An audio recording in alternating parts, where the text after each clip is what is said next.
And let's take you, the thing is now it is recording. Okay, colleagues, and let me go back to my slides. I will get back to some questions later on after the session has been finished to address those questions. Okay, you are more than welcome to send your questions to fact2601@unisa.ac.za in regards to these sessions, as well as specifically myself, where I have introduced you our module, our lecturer's details. All right, colleagues, inventory. Now, IAS2 is also another lesson tool that you need to know for your perspective. This is also another lesson tool or standard that will move towards the first years from next year. Okay, but this year you will be examined on inventory, especially assessment 1. All right, as well as in your examination. It is an important section, and you need to know, and we need to go through inventory. Okay, so inventory, it is your lesson tool 4. And what do you need to know of inventory? You need to know the definitions and apply them to different scenarios. What does inventory consist of? Okay, we need to be able to calculate the historical cost of inventories. How do we deal with the cost of inventories? And we will go through the, sorry, let me just get to that slides. Okay. We need to do the historical cost of inventories. Okay. And that consists of your purchasing, conversion cost, and other costs. I will really go slow with this session, as there are important aspects of this lesson tool, International Accounting Standards 2, and how you will need to apply them. There are already videos on the site explaining the different valuation techniques for FIFO and the weighted average method of what is most important aspect for valuation purposes for this module. Okay, so you can go and look at valuation, the valuation of stock, and some other videos that we've already presented, or sorry, that we've already recorded and uploaded on the site. If I can take you there quickly, you can go to the site under the normal lesson tool 4. Okay. At the bottom of the page, you will see there's inventory costing concepts, inventory valuation techniques. There's an inventory summary section that you can also look at. And this inventory valuation video is dealing with a FIFO and weighted average, which I will not concentrate on today, but I will go and look at the historical costs, okay, of inventories, and how we will deal with valuing inventory at year end. Okay, so the calculation of the historical cost of inventories, what are we after? We are determining the year-end value of inventory that is being disclosed in your financial statements. Okay, that being said, is your inventory valuation in your statement of financial position under your current assets inventory. Why is it a current asset? Because you intend to sell your inventory within the next 12 months. That's why it's called a current asset. All right. Then apply the different cost formulas to measure the cost of inventories, FIFO weighted average, which I said there's already a video on that. And then calculate the NRV, the net realizable value of your inventories. Because inventories, you cannot overstate your inventory in the books of your financial statements. If something happened, for example, you've got damaged inventory or so forth, you need to compare it at the end of your reporting period. Okay, always at the end of the reporting period, you need to value your cost, of your inventories. What is the cost of the inventory, the valuation of your inventory at the end of your reporting period, consistently year in, year out, and then compare it with your net realizable value. So when we get there, I will explain to you what this means. And then we need to present and disclose inventories in the annual financial statements in accordance with IAS 2. This is a mouthful, and I will take you slowly through everything that you need to know for your assessments. Okay, again, assessment 1 will concentrate on theoretical as well as calculations for inventory. So you can expect theoretical questions as well as how to calculate certain aspects of inventory. Now, colleagues, inventory can consist of certain aspects. Okay, what is inventory called? Well, it's used in the ordinary course of business in the process of production of such sales consumables to be used in the production of goods and services. All right, it can consist of what? Let me quickly show you what it can consist of. It can consist of merchandise, those items that you go to Pick n Pay or Checkers that you bought from the shelf. That is a merchandise item. That is a current asset held for resale in the ordinary course of business. So it's already there, and the value of these merchandise items, either clothing or perishable items or so forth, they can be valued in a certain way. So this Checkers will bought this merchandise. They do not manufacture them. They only obtain them for reselling purposes. So that can of beans, they can value either according to the FIFO method or according to the weighted average method. Okay, first in, first out, because you need to look at the expiry date. So for a merchandise item, this is inventory that is being sold within the next 12 months. Okay, what is the cost? Well, the cost for them is getting it from the manufacturing people. All right, so they, for example, Koo makes the can of beans, okay, and Checkers just buy them. So what is that cost for Checkers? The cost is all their purchasing costs, their import duties, the taxation, any discount whatsoever. So what if you've got a cost?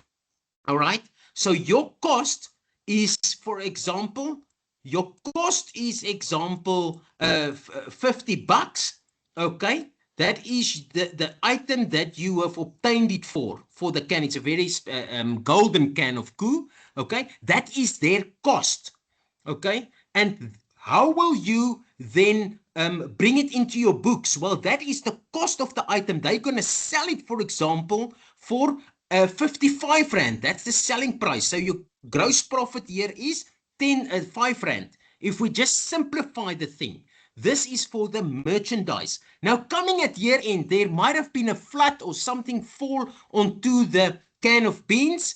And now we recognize that the net realizable value, just in summary quickly, okay, is now, for example, 45 Rand. Okay, that means that we always need to recognize inventories at the lower of cost and or net realizable value. What is net realizable value? That is what you can expect to sell the can of beans to the public. All right. So then there's a write down. This is the crux of inventory.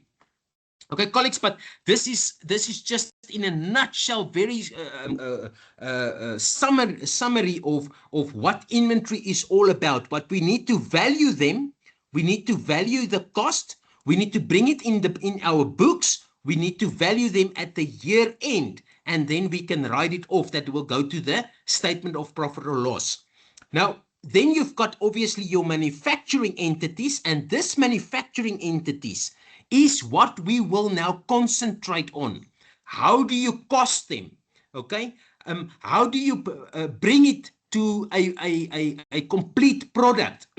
What is the valuation of this? Because for manufacturing products, inventory can consist of raw materials, how they physically make the can of beans, the labor, the direct labor that's working on the machine, variable production overheads, meaning your depreciation on the machine. The more you make, the more the depreciation will be, electricity for the machine, etc. And then fixed production overheads, which is the rent for the factory building.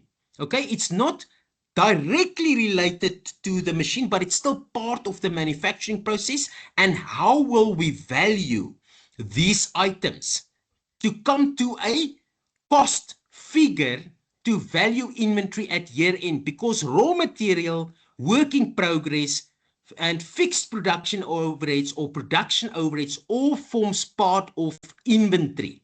Okay, and this is what we will be concentrating on, which is the most difficult part. Then obviously you've got also inventory in forms of services.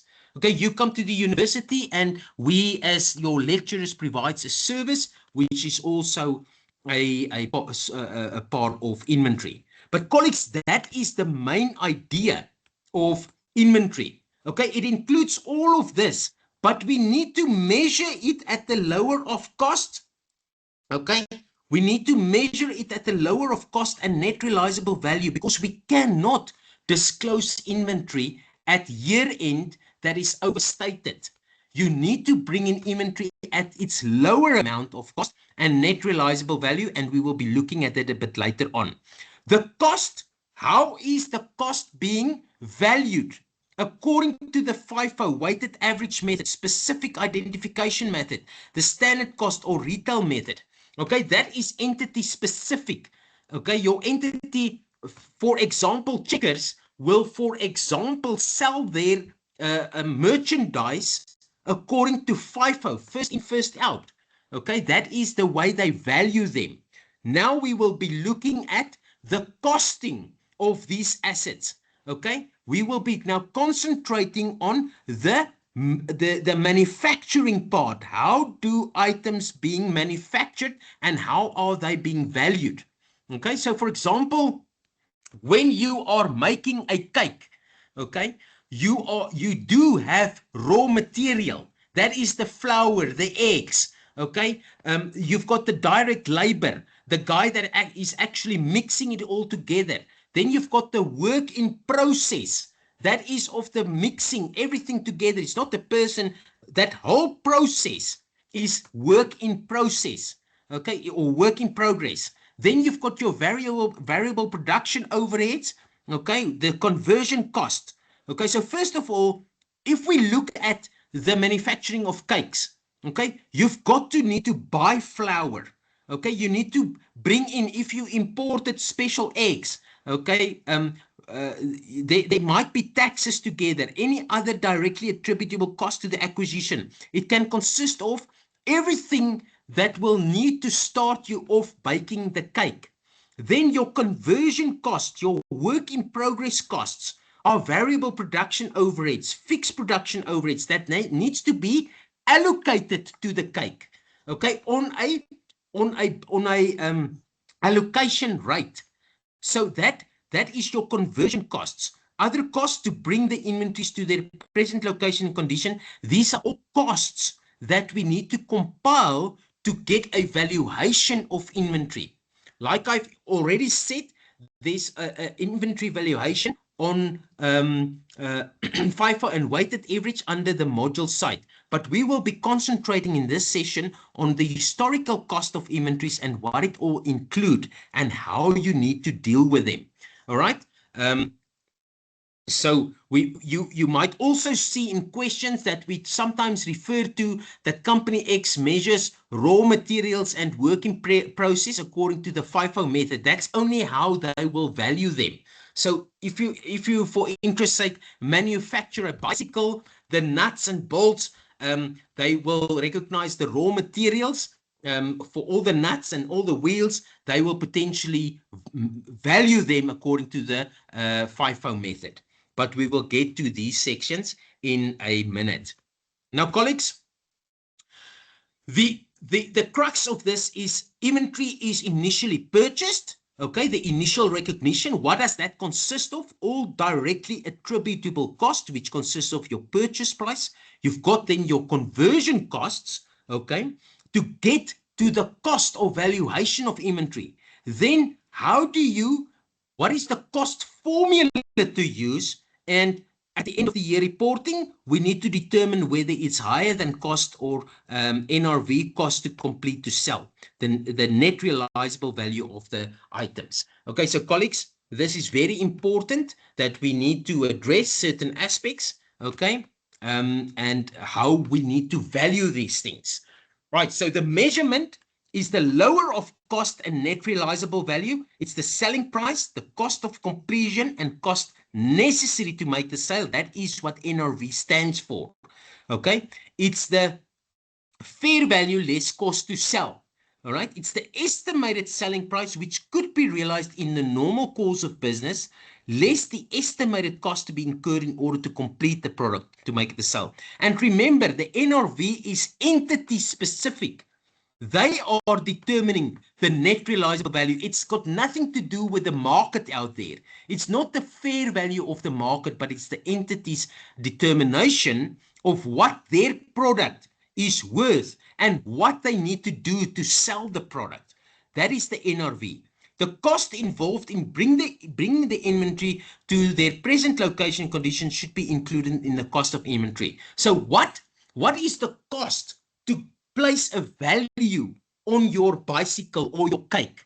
What do you need to bring in to form a value of your inventory at year end? So you need to bring in a value of your completed bicycle. But remember, you've got raw materials that has not been issued to work in progress. That raw materials also form part of inventory. So that raw materials, what you have not issued to production, is still part of inventory at year end. Then you've got work in progress. You have not yet issued everything to finish good. So what is remaining is also a value for your inventory at year end. Okay, as well as your finished goods. So all of that forms part of inventory at year end. Because remember that you can only making so many bicycles in a year, but you're still stuck with wheels that you will make future bicycles of in raw material. And if you do a count of that, there might be 500 wheels left under raw materials. That still forms part of inventory in your normal course of business. Okay, so what is work in progress? It consists of your direct labor, direct material, variable production overheads at number of units, fixed production overheads at normal capacity. We will come back to this normal capacity session in a minute. All I'm explaining is what kind of value do you place on each and every item that consists of the global category of inventory? Because you've got your raw material, you've got your work in progress, and you've got your finished goods.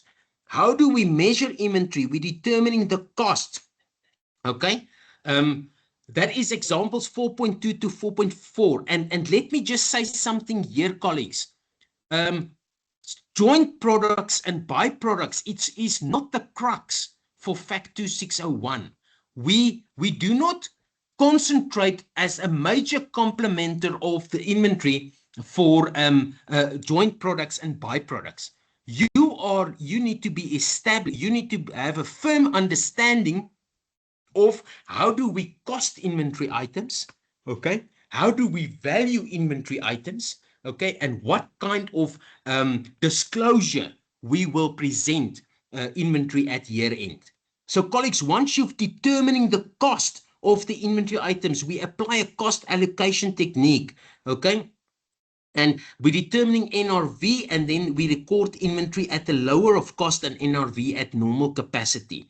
So that is the crux of inventory at for manufacturing entities. So how do we determine the cost? Remember, you need to get the items that you will manufacture to your premises. that cost price, for example, the manufacturing of bicycles. You need to buy the frames. There might be importing duties. There are taxes involved. Any other rebates and discounts you will take off of the purchasing. Then, colleagues, there is a conversion cost, a work in progress cost. So once you've now issued some of this raw materials to your work in progress, okay, there is variable production overheads. Now, what is variable production overheads? It consists of product supplies, utilities, wages, shipping costs, market advertising, maintenance and repairs, anything to do with the manufacturing of your bicycle. The more bicycles you make, the more the variable production overheads it consists of. Because, for example, the electricity directly related to your machine, the more bicycles you make, the more electricity you will need, and that's a variable production overhead. Okay, but now you also need to allocate fixed production overheads based on normal capacity. Why do we say normal capacity? First off, what is fixed production overhead? Well, that's the rent of the manufacturing factory. Okay, you need to pay, for example, 10,000 Rand rent, okay, for this factory. That rent remains constant. It will not differ for the quantity of bicycles that you make. And we need to allocate the fixed production overhead to your product, your final product, based on normal capacity. We will come back to normal capacity in a second. But fixed production overhead consists of rent, salaries, office staff remains constant regardless of production, and exclude abnormal spillages. Okay? To be able to convert raw material in finished goods. So what we are saying is, you are making a bicycle, you obtain the purchasing cost of the frames. Then you take those frames into a work in process. All the nuts, all the bolts, you extract them, or you extract them from their inventory to the work in process inventory, and then you need to allocate certain costs to that session of work in progress, which consists of variable production overheads and fixed production overheads. And then, colleagues, if there are any other costs necessary to bring the inventory to its present location and condition, designing costs, and normally excluded the selling and marketing or storage and interest costs, then you come to a finished goods item that we can cost, and that is the value of your inventory at year end. Okay? And then we apply the cost formula technique about FIFO, and we will shortly, just briefly, show you about FIFO and weighted average. So inventory that is being held for sale in the ordinary course of business, that is what inventory consists of. Okay? So conversion costs, as we've mentioned, work in progress, it consists of your raw materials that you withdrawn from the raw materials section. Okay, you intend to make 5,000 units bicycles during the period. Okay, you need to withdraw 10,000 wheels. All right, for example, that's the raw materials. You need to bring in your conversion cost, manufacturing overheads. That consists of your direct costs. Okay, direct labor, which costs are included in manufacturing the work in progress costs, which include indirect costs and direct costs, the direct labor, those people standing there and managing the conveyor belts, making sure that the frames are on there, putting on the nuts and bolts. Indirect costs consist of manufacturing costs. Those costs can be variable manufacturing costs or fixed manufacturing costs, like we explained, factory rent, that do not vary with production levels, and variable manufacturing costs like electricity, they vary with production levels. So the more bicycles you make, the more energy or electricity you need. That's part of the conversion costs to make this bicycle. And then any other costs that you need to incorporate to come to the finished product. Now, colleagues, determining the cost of inventories consists, as we said, variable cost.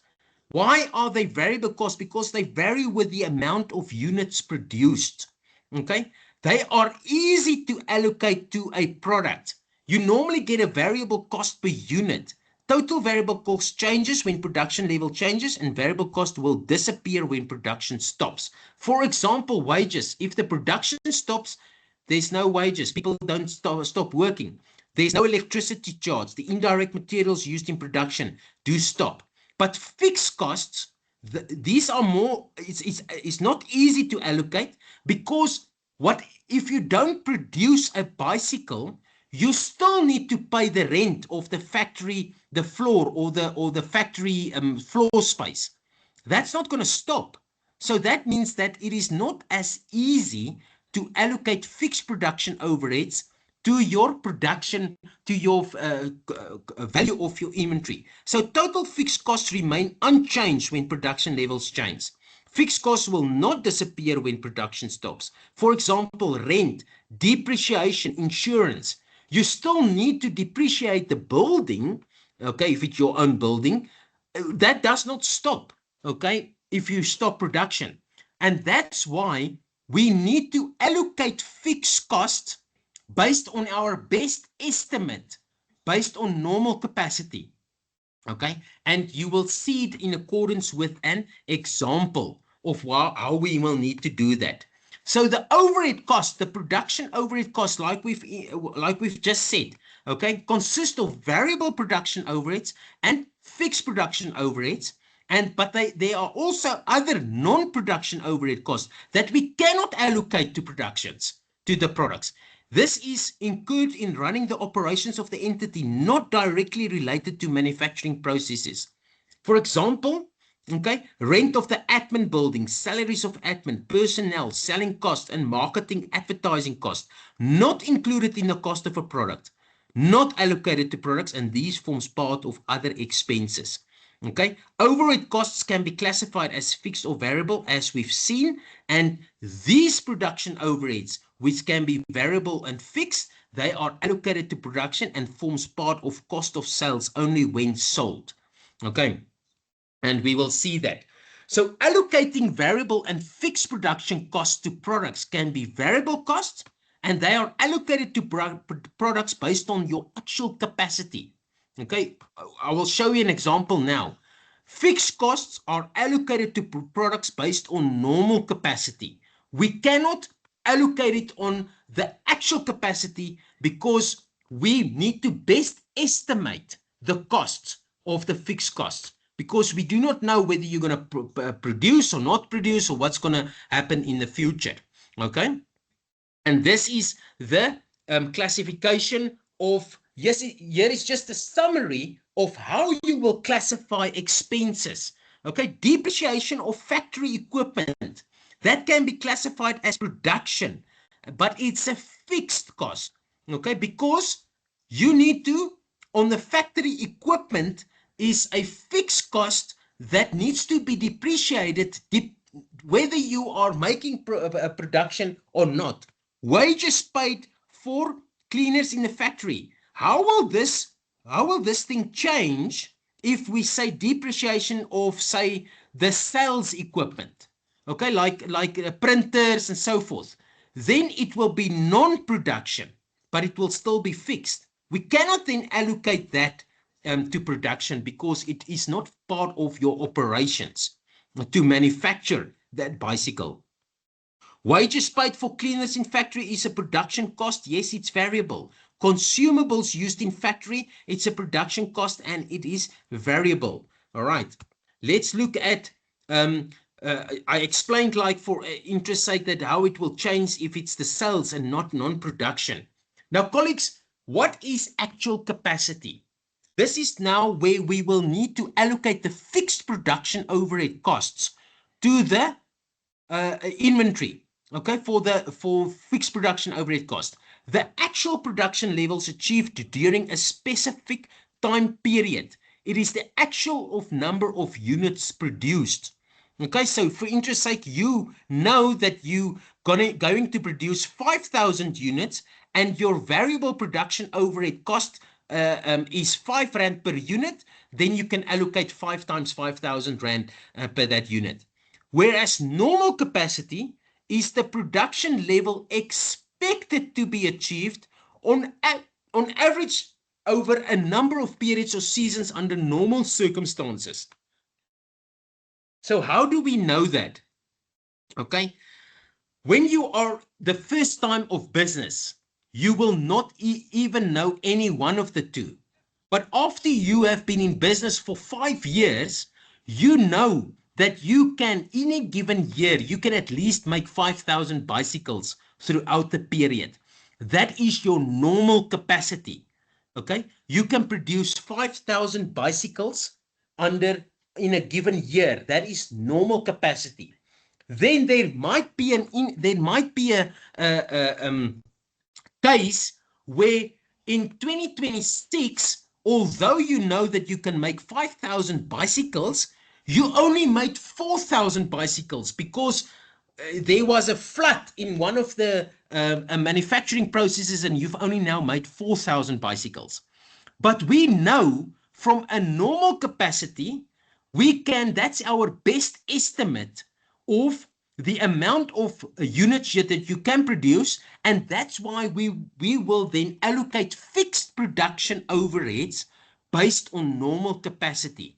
So we will have an allocation rate that we will allocate your fixed production overheads to the fixed to the final value of inventory at year end. So why do we use normal capacity when allocating fixed production costs to products? At the beginning of the financial year, an entity is not going to know the actual amount of total fixed production overheads that will be incurred during the year, the actual number of units that will be produced during the year. In order to calculate the cost of product, the entity must allocate a portion of the fixed production overheads to each product produced during the year.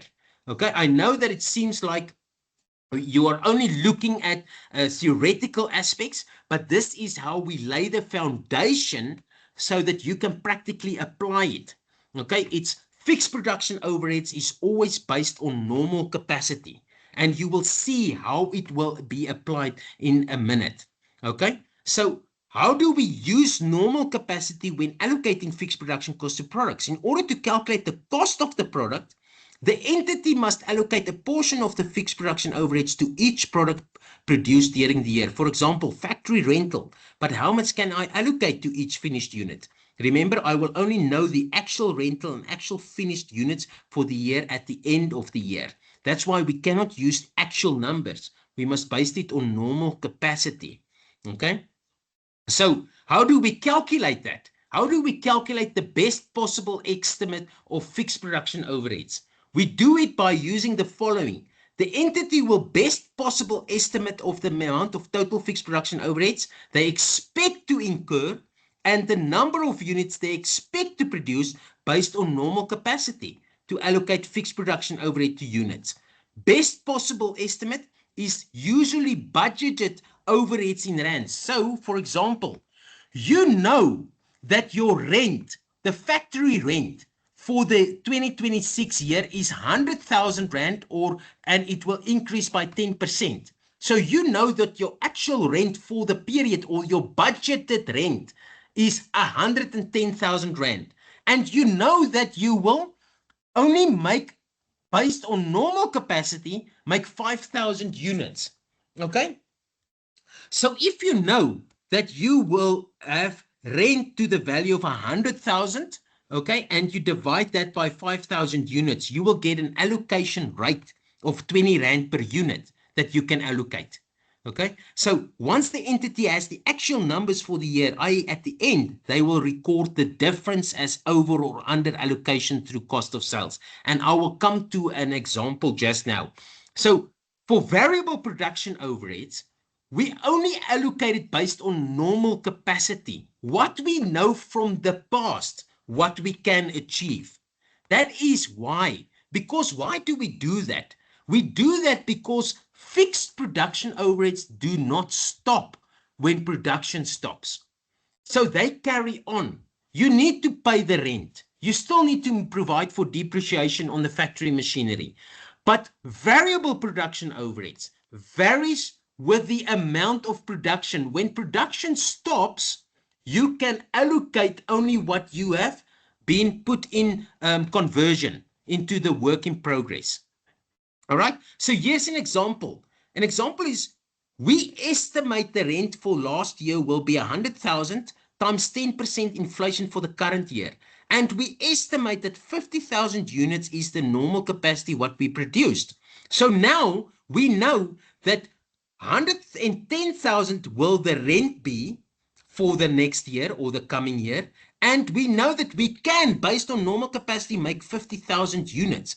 That gives you 2 Rand 20 per unit. So if we make 5,000 units or 40,000 units during the year, we will allocate only 2 Rand 20 per unit to the fixed product or to your conversion cost for that specific inventory. Okay.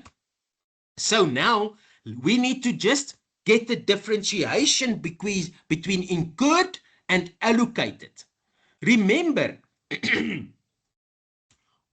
the incurred means the expense has occurred, e.g. building is used, wage employee does his work, okay? PPE items is used. That's the incurred amount. That's the invoice that the creditor will issue you, okay? So the fixed production overheads have got an incurred amount, okay? So you know that you're going to incur 110,000 Rand worth of rent, okay? But what has been allocated? Work in progress, that is going to work in progress. We take it out of fixed production overheads. We know that it's incurred, okay? But we take it out and we put it in work in progress because we are allocating the cost to the unit as you are producing at a normal rate, at a normal capacity. So what we are saying basically, colleagues, is that for fixed production overheads, you are being charged 110,000 Rand by the creditor. Okay. So we debit fixed production overheads. Okay. And we credit the creditor. Okay. We know that we're going to pay them 110,000 Rand. Okay. That's the charge. That's the incurred amount. Okay. But we have allocated during the months or during the year. We have only allocated based on normal capacity because we do not know at this moment how many units we are going to produce.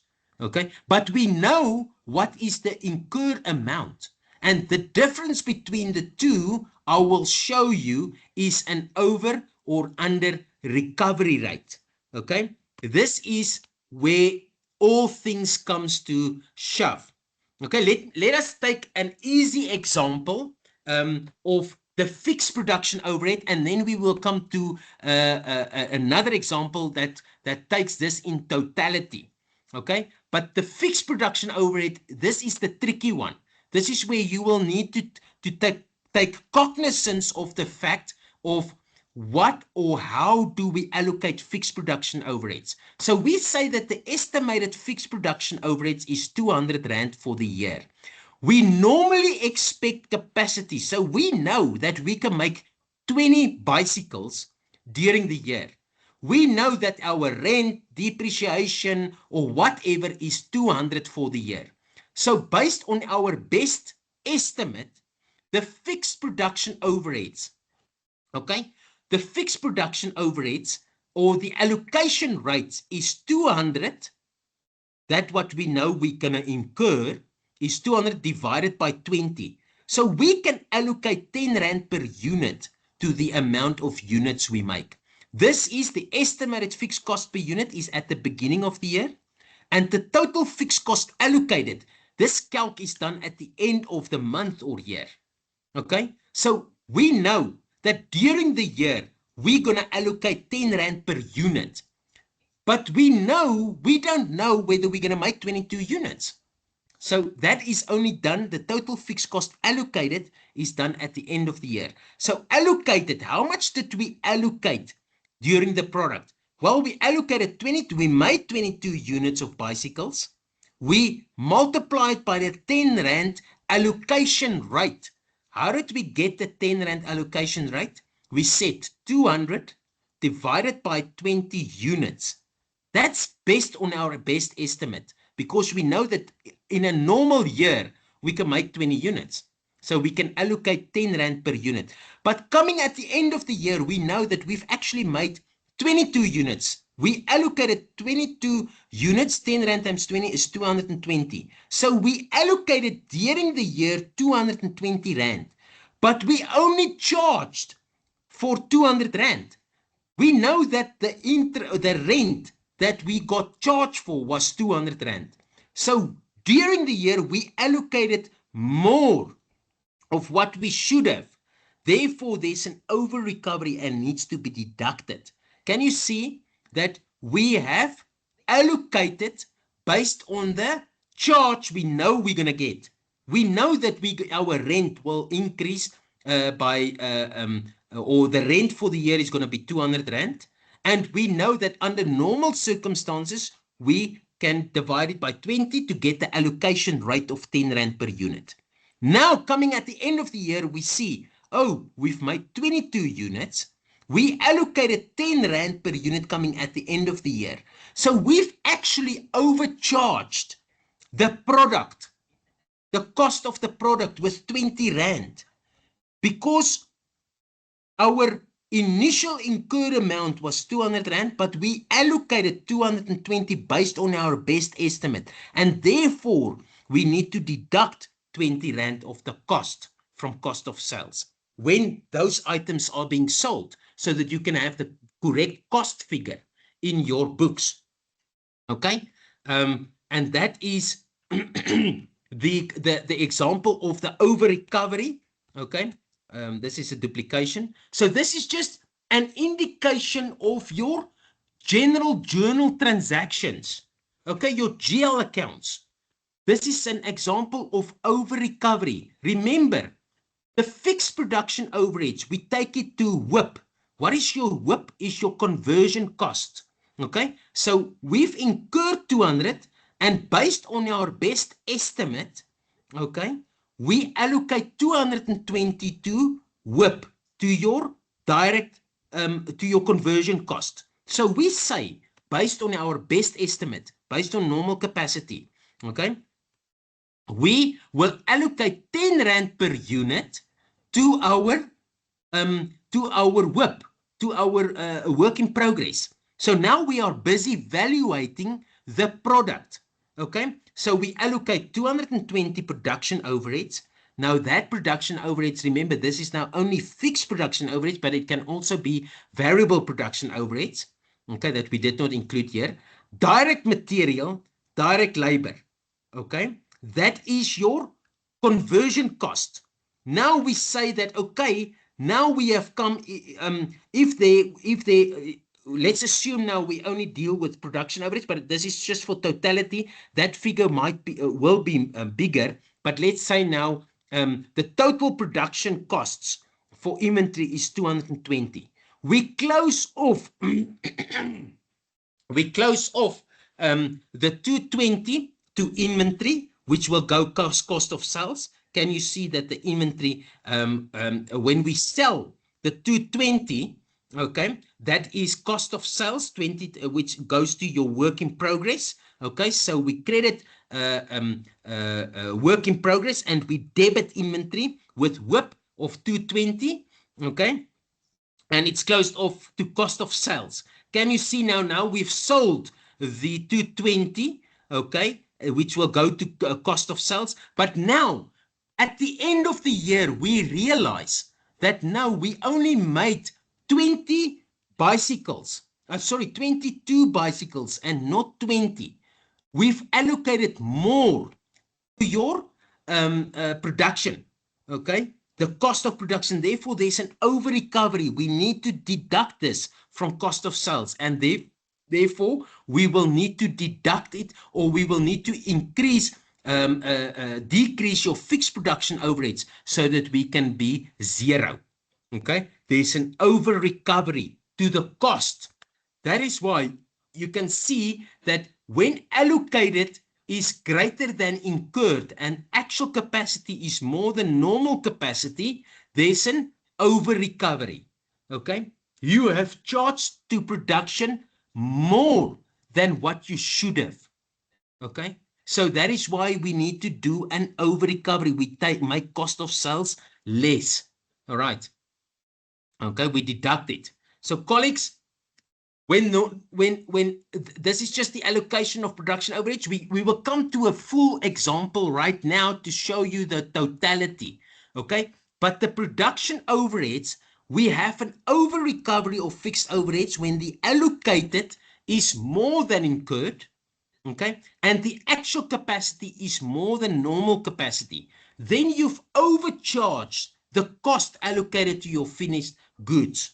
Okay, and the vice versa is also true. And under recovery is a fixed overhead is where allocated is less than incurred and actual capacity is less than normal capacity. Okay, and then the fixed production overheads incurred is more or less not the same as fixed production overheads allocated, and then the following will occur. That's what the case might is. Now these are the flow of costs in the general ledger. Remember that you purchase your direct materials, then you issue it to work in progress, direct materials. Direct labor is the charge that you make for direct labor, and it is taken to your conversion cost. The same with your production overhead costs. Production overhead costs is taken to WIP. I'm not going to spend too much time in the general ledger. You can go through at your own time. It is basically self-explanatory as to how we deal with direct materials and the work in progress. This is when you start making the bicycle, all right, and how this is closed off. Okay, work in progress going to your finished goods, and from the finished goods is when you sell it, it will go to your cost of sales. Another example of fixed overhead costs, allocation of fixed production overhead costs, actual versus normal capacity. Now, I know that it's not that bright or clear, but I will quickly read to you before we go into a better example. Okay. I just want to see a better example here at the start. Okay, colleagues, when your normal capacity is 100,000 tables per year, you know that you can make normally 100,000 tables per year. When actual capacity and normal capacity, you can see actual capacity, okay, is higher than normal capacity. Allocated is more than incurred. You've got an over recovery. Okay, we will look at a better example, but let's go through this example on the allocation of fixed production overheads. Okay, remember, normal capacity is what you can make throughout the year. You've got factory building rent is 20,000 per month, and machinery depreciation is 10,000 per month. Assume that the actual overheads incurred are equal to the budgeted overheads for the year. Okay, assume that the actual overheads incurred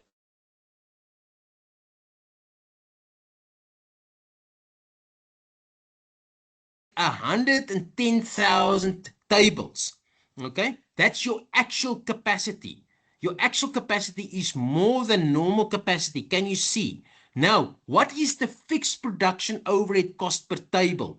So what we say is we know that we're going to pay rent 20,000 times 12 and machinery depreciation that will be written off is 10,000 times 12 divided by normal capacity is the allocated charge rate. So you take 240 plus 120 gives you 360 divided by 100,000 tables. That is what we will allocate to production at 360. So how much are we allocating to production? We made 110,000 tables. Okay, so we're going to charge 360 times 110,000 is 396 has been allocated to production. Can you see that it is higher than actually? We allocated more than what we should have. So therefore, there's an over recovery and we need to deduct it. So we said that our charge is 360. We know that for a fact. We're going to get a rental invoice for 240,000 Rand if you take that only. Okay, and we know that we're going to depreciate 10,000 per month. So we know the charge for this rental, for this factory property is going to be 360,000. That is a fact. But we've allocated during the year to production, to work in progress, to the conversion cost. We've allocated more to the product. Okay, we allocated 36,000 more than what we should have. Now when we sell it, we need to take that cost from the product. We cannot leave it there. That is why we deduct 36,000 from cost of sales. Okay, we take it off. We say no, we've allocated too much to the product, and that is the difference. That is why there's an over recovery. That is why the cost allocated to product based on the best estimate, the normal capacity was R360, okay, based on our best estimate. But we know that we had incurred only 396, okay, and we've actually incurred. We've allocated 396, but we incurred 360. So there is an allocation, an over recovery of 36,000 Rand that needs to be taken off, because now your cost is overstated with 36,000 Rand, and that's the allocation basis. Now, colleagues, this is a practical example, a very simple example to take everything into consideration to value your cost at year end.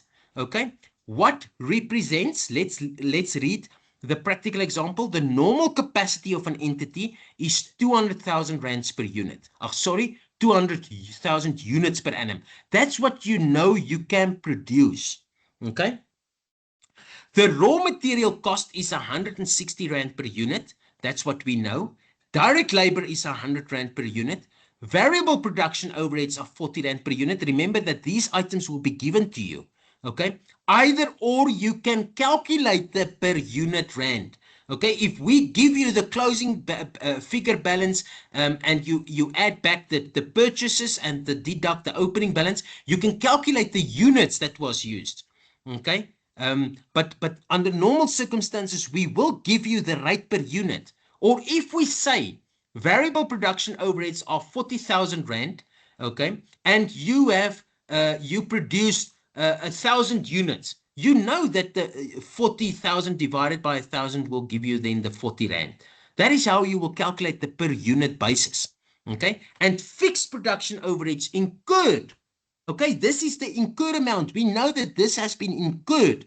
The closing balance of finished goods is 7,500 units. So that you know that you've got 7,500 units. Assume there is no opening balance. So you know that we need to value 7,500 units at the end of the year. Okay, for this example. Okay, so colleagues, from the onset, now you know that production overheads is 3 million. How will you calculate the fixed production overhead allocation rate to be allocated to 7,500 units? Okay, so we know that that is the incurred amount. 3 million divided by 200,000 gives you your allocation rate for based on normal capacity. That will be 15 Rand per unit. Okay, but we've allocated 15 Rand per unit to the product. So let's go and do the calculation to be able to determine the cost of sales figure for the 7,500 units. Let's go and see. Okay, this is just a general journal entry, part of the journals. I see that this slide has been mixed up. It should have been moved across. But colleagues, let's go and look. The cost per unit, raw materials is 160 Rand per unit. That's been given to you. Direct labor is 100 Rand per unit. That's been given to you. Variable production overheads is 40 Rand per unit. It's been given to you. Fixed production overhead costs. Okay. Remember, we are calculating the cost of inventory sold. The cost allocated to production, because there are 7,500 units left in stock. Okay. So we need to say that the fixed production overhead costs is 15 Rand per unit. How did we calculate the 15 Rand per unit? We say, we know the calculation method to get the allocation rate is 3 million divided by normal capacity. Why normal capacity? Because we know that is the amount of units we can produce under normal circumstances. If we are manufacturing a bike, we know that we can manufacture 200,000 units of bike under normal circumstances.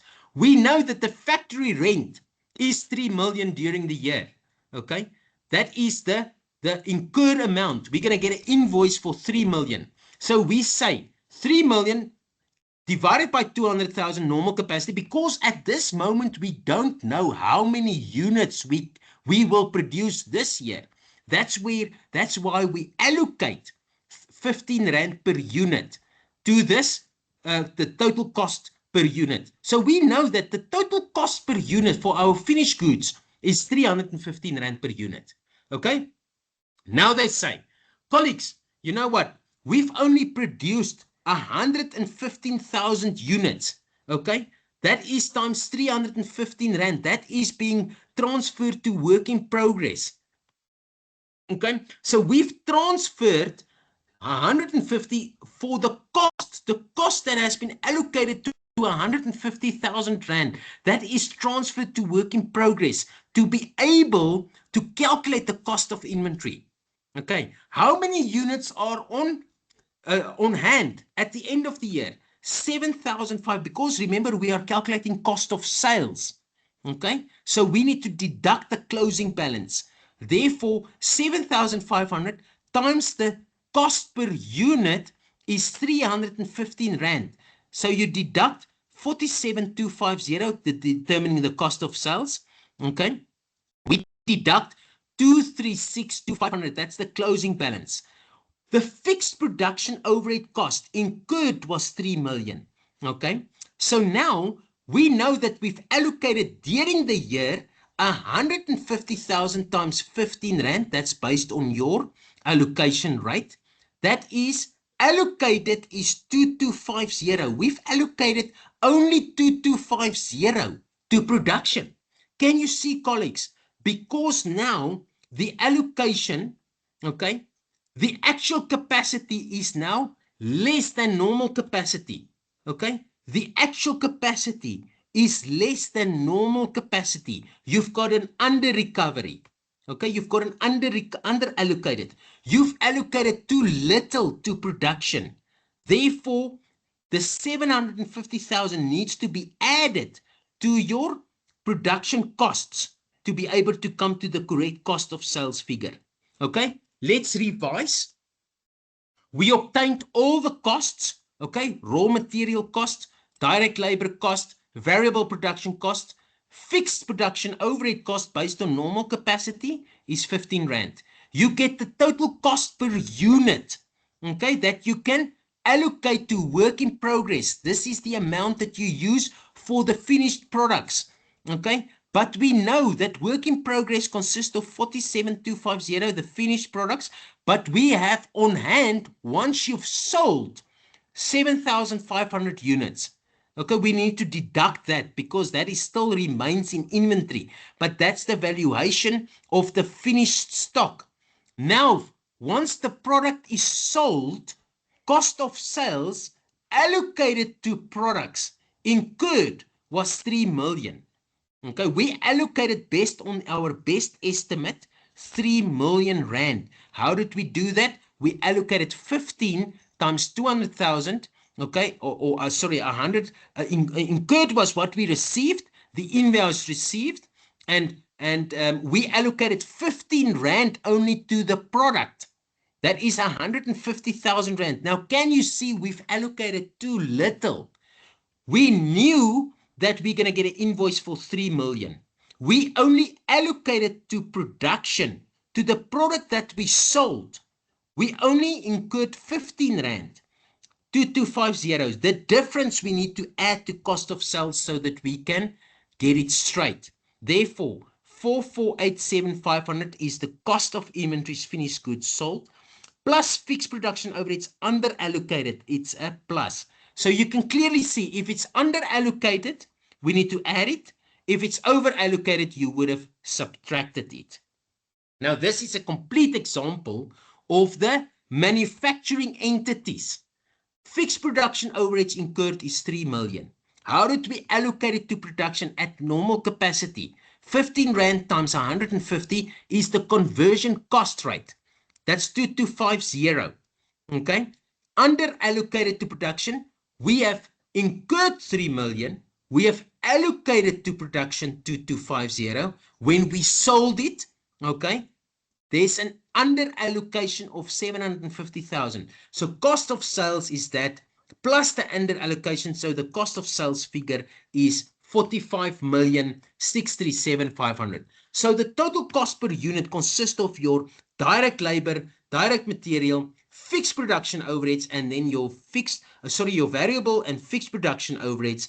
Production of 150,000 times production cost is what you've produced. 47,500.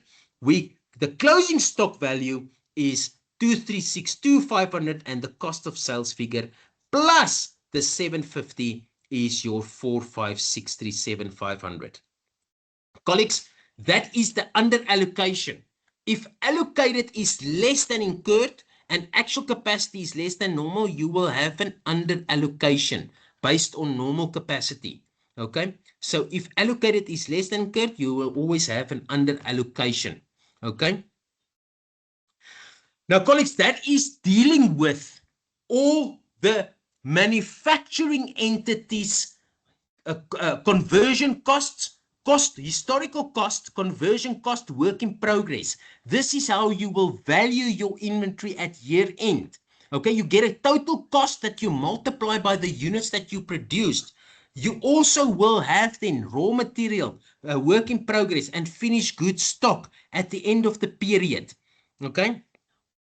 Let's now quickly look at the subsequent measurement of inventory cost formulas. Okay, this is already the cost valuation techniques, but we will be looking quickly at the FIFO and weighted average method. Okay, this is now, for example, that you've got similar identification elements that you will sell on a normal basis. For example, phone cases.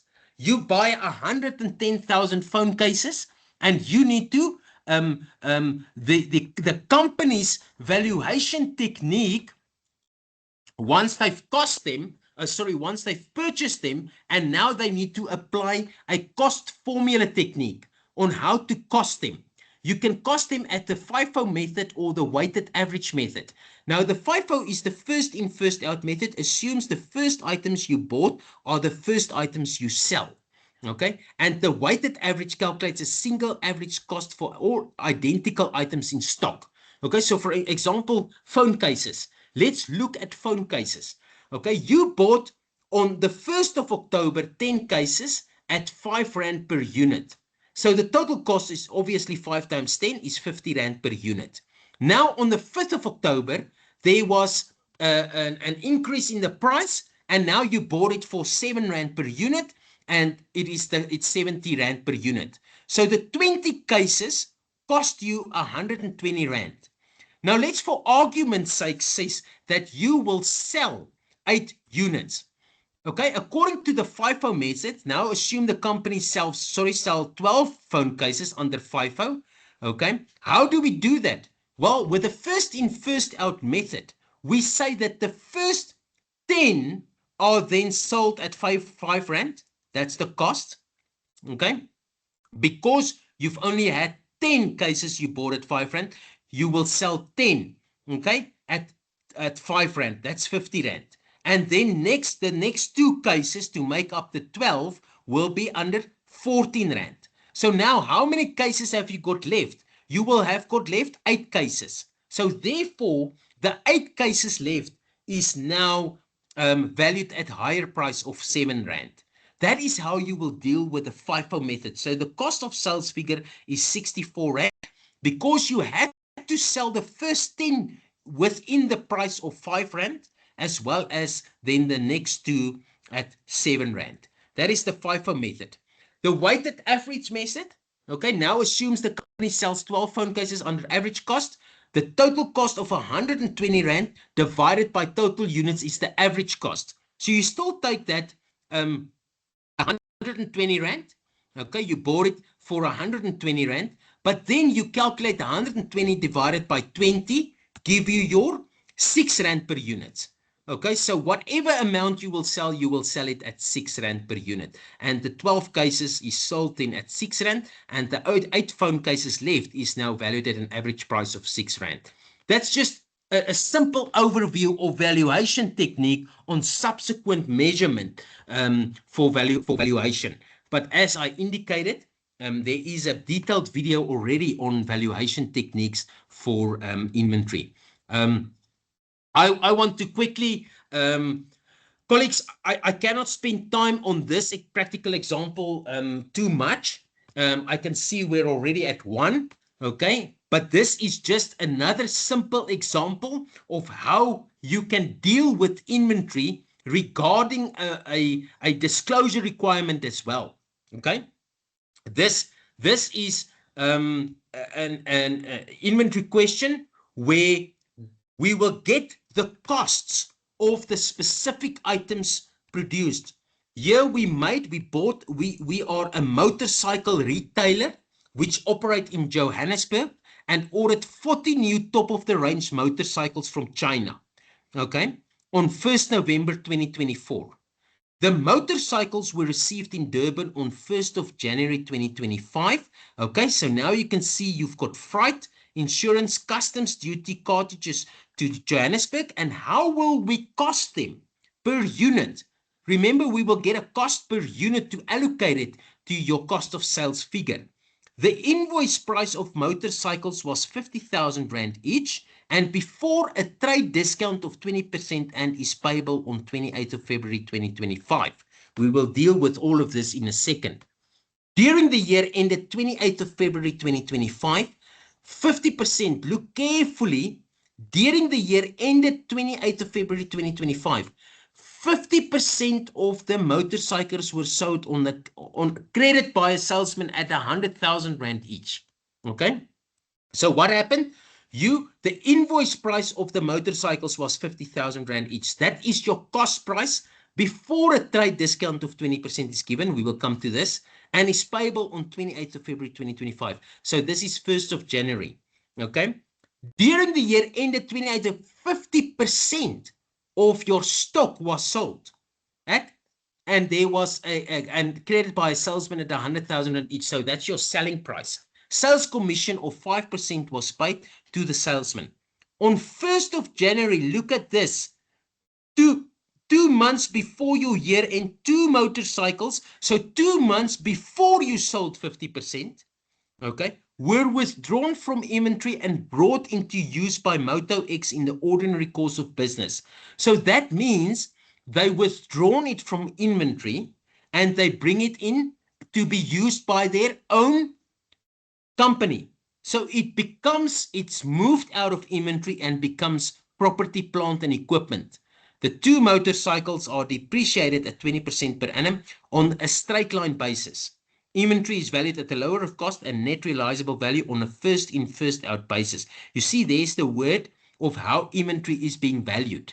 Okay, but this is just a valuation technique for the entity. It's not that you're going to do anything without it. It's just to state that this is how inventory is being valued. Okay, let's go. What is the year in stock value of inventory? Okay, to be disclosed in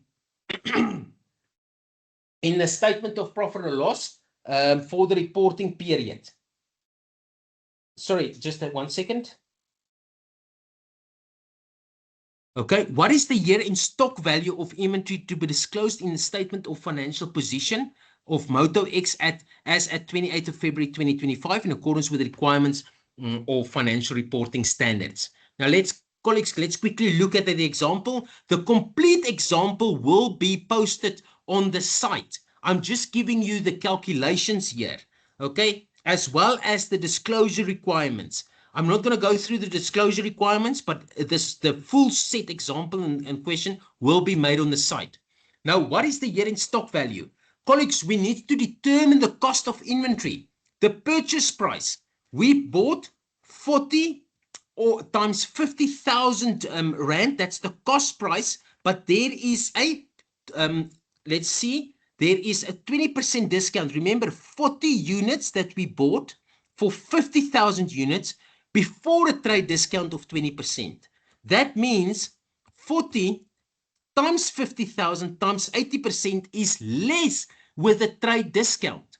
That is part of your cost of purchasing of what we went through at the beginning of the session.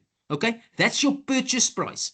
Yes, we need to bring in freight and insurance. Yes, we need to bring custom duty. That is part of the cost, the historical cost of purchases.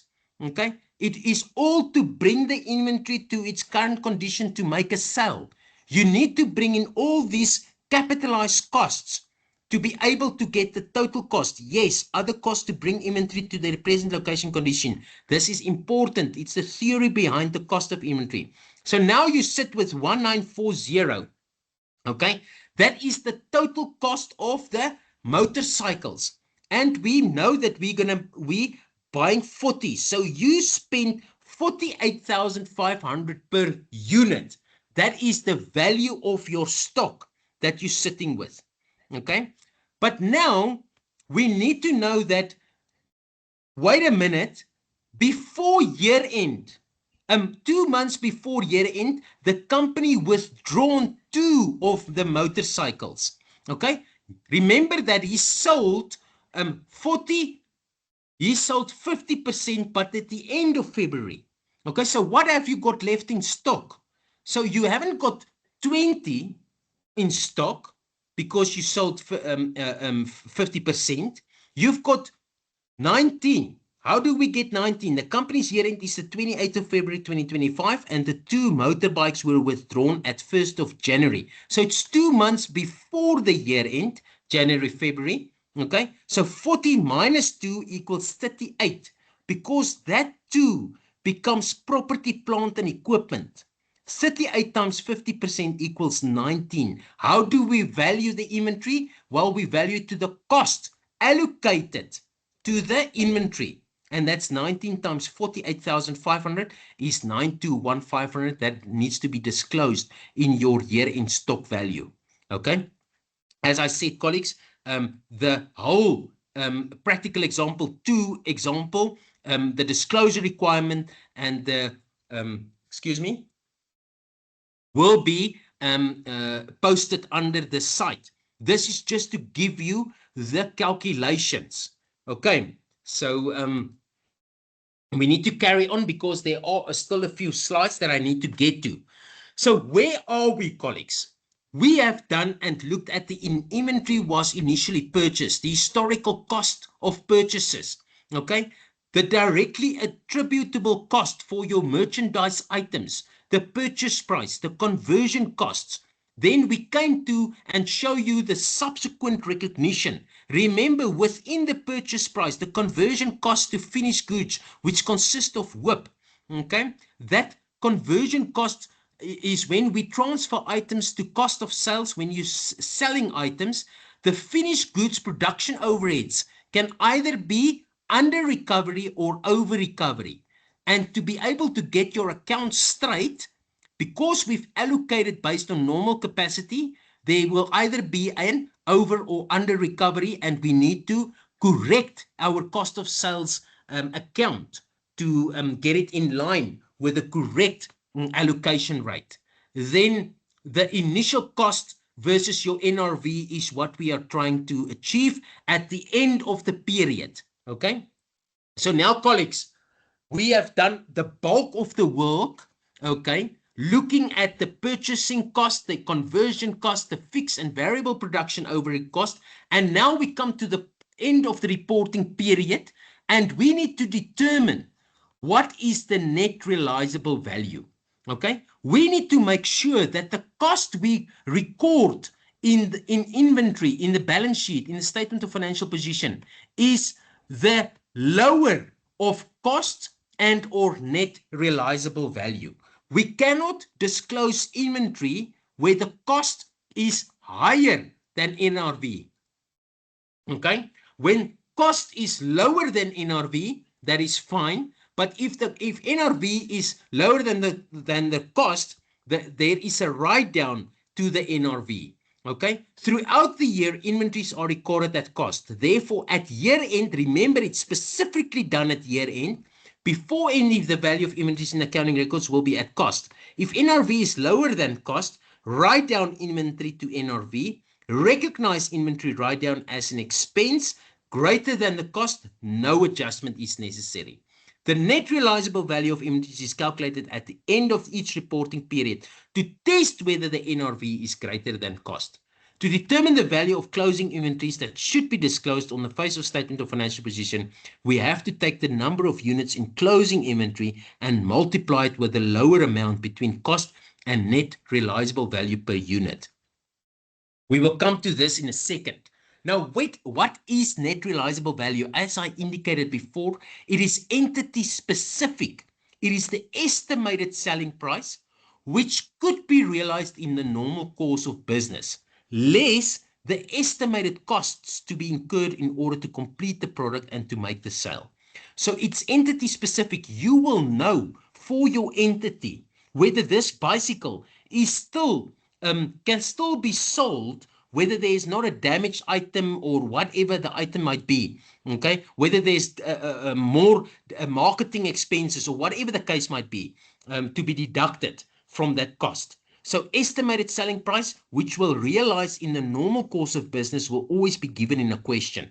Okay, we cannot expect you to know what the estimated selling price is and all the cost to complete to make the sale. Those items will be given it to you. Okay, so and they normally falls cost to complete inventories, work of progress to finish goods. Okay, the product and make the sale include cost to complete inventories, trade and other discounts like advertising costs, sales commission, packaging costs, transportation costs. Okay, it's entity specific, like I've said, and it's not the fair value of the market. Okay, and the most reliable evidence. You must work with the most reliable evidence to make the sale for that. Now, colleagues, the NRV of inventory items may fall below its cost for many reasons, including damaged inventories, wholly or partly obsolete items, decline in selling prices, increase in the estimated cost to complete goods, increase in selling costs. These items are usually indicators of potential write-down to NRV. So look out for this in a question if it's asked. Okay, what are the indicators of potential write-downs? Okay, so if the cost price is higher than the NRV, there is an adjustment. Okay, if the NRV is higher than the cost price, there is no adjustment. Okay, so that's the golden rule. Inventories is measured at the lower of cost and net realizable value. Record at lower of cost than NRV. So if your cost price is 10 Rand and your net realizable value, due to certain circumstances, is lower, then you will need to make an adjustment. Okay, and when there's no adjustment to be made, it's when the NRV is higher than the cost price. That is the golden rule. All right. Recorded lower of cost, inventories have previously been written down to NRV, and subsequent evaluations shown that the circumstances that previously caused inventories to be written down below cost no longer exist or have changed. The previous write-down to NRV should be reversed, but it cannot be reversed more than the cost. Okay. If there is a reversal of a previous write-down to NRV, it should be recognized and shown as a gain through a decrease in cost of sales. All right. And the reversal of NRV is limited to the amount of the original write-down, as inventories may not be restated above their original cost. That's self-explanatory. Let's look at an example. Okay. Record at lower of cost than NRV. Colleagues, we are almost there. We basically only need to discuss the NRV still, just to show an example, and then the disclosure requirements. Okay, and then we are done. Now, colleagues, let's look at this. Toolkit Limited manufactured the clickers at a cost of R3.50 per unit and sold it at a 400 Rand per unit. Towards the end of the 2000 financial year, a major competitor entered in Gauteng market. Since the competitor produced their clickers at a significantly lower cost than Toolkit Limited, the competitor can sell their clickers at 340 Rand, 45 Rand per unit. Okay, starting on 31st December 2019, Toolkit Limited will have to sell their clickers at the same price as the competitors and incur additional advertising costs of approximately 5 Rand per clicker. So that is the estimated cost to make the sale. Okay, therefore, in order to retain a market share, Toolkit Limited has 500 clickers on hand as at 31st December. The value of inventories on the face of the statement of financial position should be what? Should it be A, B, or C? Okay. Well, colleagues, the value of inventories trigger your year-end test. But when we talk about the value of inventories at year-end, this is when you do the test. Okay, you must be able to disclose the 350 Rand. We know that that is the unit can be sold at 400. Okay, and the competitor can sell their clickers at 345 Rand per unit. So we need to determine whether our cost is higher or lower than the NRV. So what is the cost of inventories? It's 175,000 Rand. The cost price at 31st December is 350 Rand.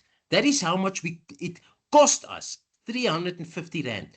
Okay, and we know that the clickers for that times the 500, that the 350 cost price times 500 is the cost value, which gives you 175,000 Rand.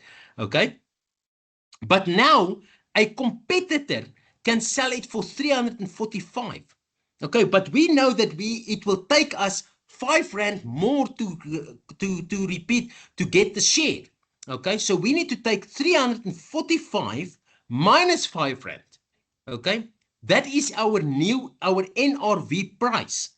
So you can see that the NRV at closing state is lower than cost.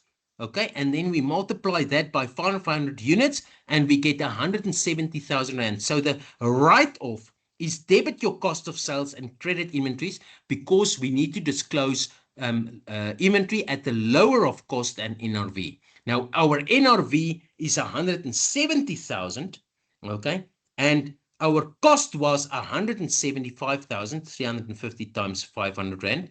And we need to sell their clickers, so we take 345, that's our selling price, minus 5 Rand at 340.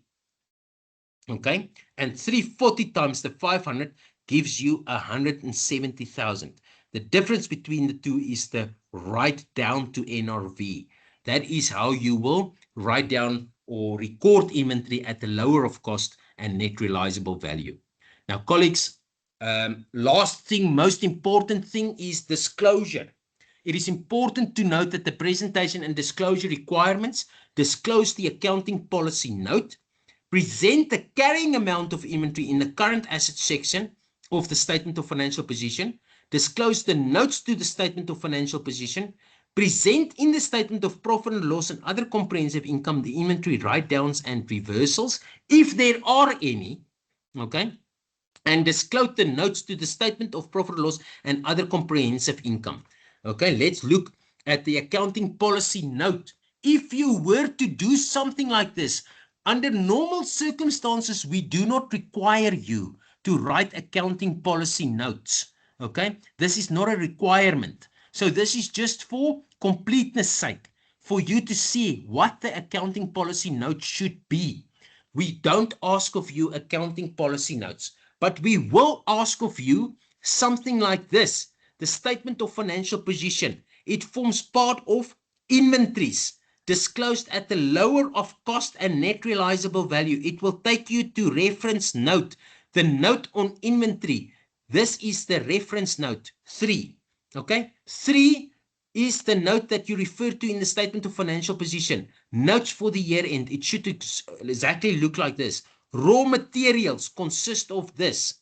Okay, work in progress, finished goods or merchandise, consumables. the introduction of new technology in the market has resulted in a write-down of inventory to the value of that. This occurred on 1st of January 2022. This is just a saying if there were to be any write-downs in inventory. Okay. Now, in the statement of profit and loss and other comprehensive income, cost of sales, other expenses, which is affected here. Okay. And this is unnecessary storage costs, not part of production. For example, finished goods storage of large raw material storage costs after production will fall under other expenses. Okay. Under other expenses is also abnormal waste, abnormal labor, strike, selling costs, admin overheads, etc. All right, colleagues. And then profit before tax note should include specific items as stated in respective standards. And profit before tax is calculated after taking the following into account. If there are any reversal of write down to net realizable value and expenses write down to net realizable value. Provide description of circumstances that led to the recognition of a reversal of previous write down to NRV. Okay. Colleagues, there's also an additional question, stock and stock limited, which is embedded on the site that you can have a look at, which is under the normal lesson tool 3, normal lesson tool 4 under the My Module site. Again, these are our contact details for specific information with regards to the classes. And as I indicated, I will make the recording available for you, as well as under the YouTube channel, as well as make the slides and all questions in the semester 2 of 2025 for supplementary students. And colleagues, without having said that, the session for IAS 2 is now complete. Let me go out. Sorry, we want to keep and look at some questions that you might have on the site. Now, colleagues, I will then end the recording and then look at questions. Like I indicated, for lesson tool 3 and lesson tool 4, you can expect lesson tool 3 theoretical type of questions. Lesson tool 4 is inventory. You can expect theoretical as well as calculation questions, of which we've dealt with now, especially fixed production overheads, recovery rate, over recovery or under recovery, and so forth. You must also know IAS 2 for examination purposes, where we can ask of you to calculate the cost per unit. Byproducts and joint products we are not management accountants. So we basically want to show you how do you cost inventory, how do you value them, and how do you disclose them for our purposes. All right, colleagues, let me quickly go through questions and answers. I see that I've gone over the time a bit, but hopefully it's to your own benefit. I thank you, and let me look at some questions. Before I do that, let me just stop the recording so that I do not get that into the session as well. All right, stop recording. All right. So colleagues, you can sign off if you wish to, and then